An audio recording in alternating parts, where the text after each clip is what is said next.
before moving into setting up our stream with the specific settings and requirements to go live, we'll see how to organize ourselves in order to make the UI more intuitive to work with. Now, say we have a bunch of sources. Now, there is, of course, no strict way to do this. This is all personal preference, but I like to group sources and add colors to them to make it easier for myself. So let's say I want any webcam, and I have 2 of them, and I can select them like that. I want them to be grouped. So I'll group them, and this group would be called webcams. And I want to give this group a color. So I can go to set color and choose a color. I could go for a color individually, so I could do 1 and 2 if I wanted. I could choose custom colors as well. So if I wanted to choose a custom color for the switch, I'll go to custom color, any color I want.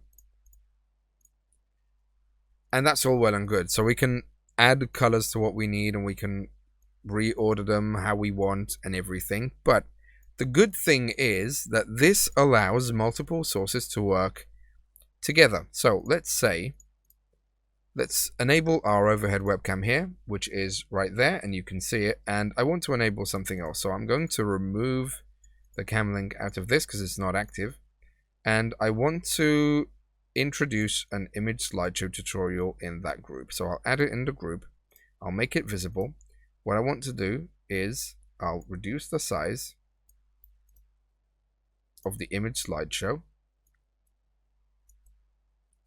And as you can see, the boundary to that is the group. So if I want to move the image slideshow, I can move it, but it will alter my group boundary.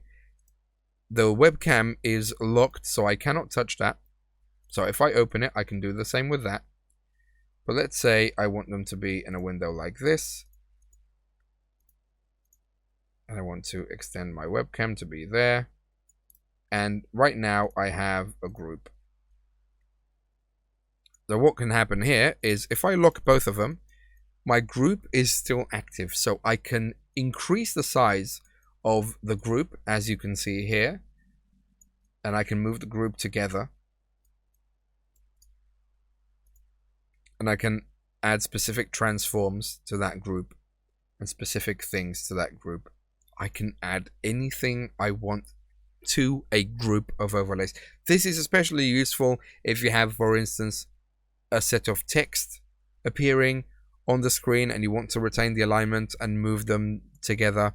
Or maybe you have a couple of webcams on the same scene and you want to move them together because you altered something.